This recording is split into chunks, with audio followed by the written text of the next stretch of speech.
अस्सलाम वालेकुम ख़वातीन व हज़रात। राइट ऑफ सेल्फ डिटर्मिनेशन, हक़ खुद इरादियत। पूरी दुनिया में ये हक़ एक मुसल्लमा हक़ है, ये एक तस्लीम शुदा हक़ है और इंसान जो कि आज़ाद पैदा किए गए हैं ये उनका बुनियादी हक़ है। हम राइट ऑफ सेल्फ डिटर्मिनेशन की बात करेंगे। हक़ खुद इरादियत क्या है? हक़ खुद इरादियत, राइट ऑफ सेल्फ डिटर्मिनेशन किसी भी कौम का वो बुनियादी हक़ है कि जिसको इस्तेमाल करते हुए वो कौम अपने वजूद, शनाख्त और मुस्तक़बिल का तयन करती है। बशिंदगान रियासत जम्मू कश्मीर के साथ भी अक़वाम मुत्तहिदा की सलामती कौंसिल में पाकिस्तान और हिंदुस्तान ने ये वादा किया था कि रियासत जम्मू और कश्मीर के अवाम को आज़ादाना इस्तिस्वाब राय से प्लेबासाइड भी कहते हैं, राय शुमारी का मौका दिया जाएगा, जिसके ज़रिए से अवाम रियासत अपनी रियासत के मुस्तक़बिल का फ़ैसला अपनी आज़ादाना राय के साथ कर सकेंगे और उन अवाम रियासत की अक्सरियत के फ़ैसले को पाकिस्तान और हिंदुस्तान मानने के पाबंद होंगे। मगर अफसोस कि 72 साल गुजर जाने के बावजूद रियासत जम्मू कश्मीर के अवाम अपने बुनियादी और तस्लीम शुदा हक़ से महरूम हैं और इस हक़ और मंजिल आज़ादी की तलाश में रियासत की तकरीबन 3 से 4 नस्लें कुर्बान हो चुकी हैं। बैनुल-अक़वामी कानून, इंटरनेशनल लॉ के मुताबिक हक़ खुद इरादियत से मजबूत कोई चीज़ दुनिया में नहीं है कि जिसके ज़रिए से अक़वाम अपने वजूद का फ़ैसला कर सकें। लेकिन रियासत जम्मू व कश्मीर वो बदकिस्मत रियासत है कि जहाँ इंटरनेशनल लॉ नाम की किसी चीज़ का इतलाक़ नहीं होता, बल्कि भारत अपनी हट धर्मी और नाजायज़ काबज़ाना से रियासत को गाबज़ किए हुए है।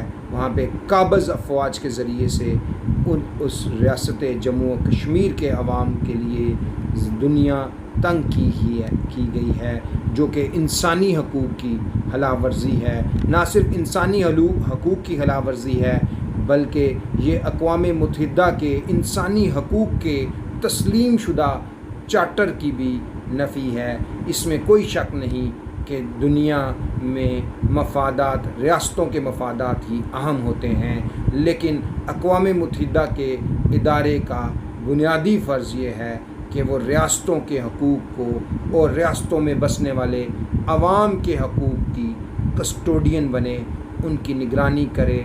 आज कश्मीर के अवाम गुज़श्ता 1 साल से यानी 5 अगस्त 2019 से मोदी सरकार के गैर कानूनी और बैनुल-अक़वामी कानून के मुनाफी जो उनके हकूक़ हैं उनको सलब किया गया। ना सिर्फ सलब किया बल्कि उनको गुज़श्ता 1 साल से घरों में महसूर करके उनकी माशी, सियासी, माशरती ज़िंदगी को बर्बाद कर दिया गया है। और इस जो उनका हक़ है, जो उनका पैदाइशी हक़ है, राइट ऑफ सेल्फ डिटर्मिनेशन, वो उनको नहीं दे रहा। और इस बात को भारत 1948 में अक़वाम मुत्तहिदा की सिक्योरिटी कौंसिल में इस बात को तस्लीम कर चुका है और अपनी हट धर्मी और नाजायज़ काबज़ाना सोच की वजह से वो इस मसले को देर हल करने नहीं चाहता।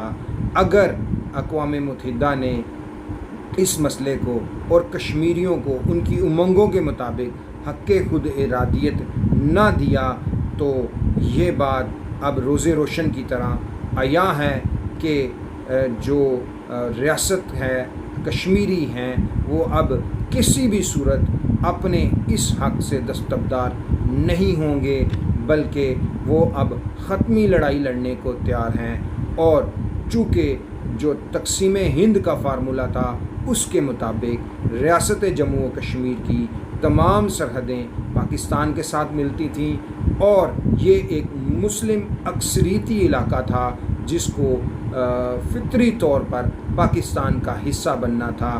تو اگر جو بین الاقوامی برادری خاموش رہی، اقوام متحدہ اور سیکیورٹی کونسل نے اس پر بروقت اقدامات نہ کیے، تو اب وہ وقت قریب ہے کہ جب یہ اپنے فیصلہ کن مرحلے کو داخل ہوگی، اور پاکستانی عوام چونکہ کشمیریوں کے ساتھ ان کا دل دھڑکتا ہے اور گزشتہ 72 سالوں سے ان کی قربانیوں کو تسلیم کرتے ہیں، تو پھر پاکستانی عوام بھی کشمیریوں کے ساتھ اٹھ کھڑی ہوگی اور ایک فیصلہ کن جنگ کے ذریعے سے کشمیر کے مستقبل کا فیصلہ کیا جائے گا۔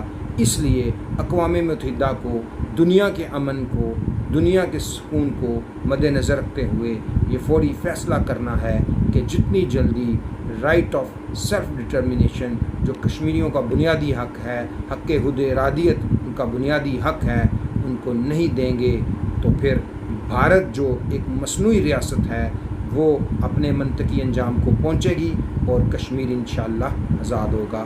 Thank you very much. السلام علیکم۔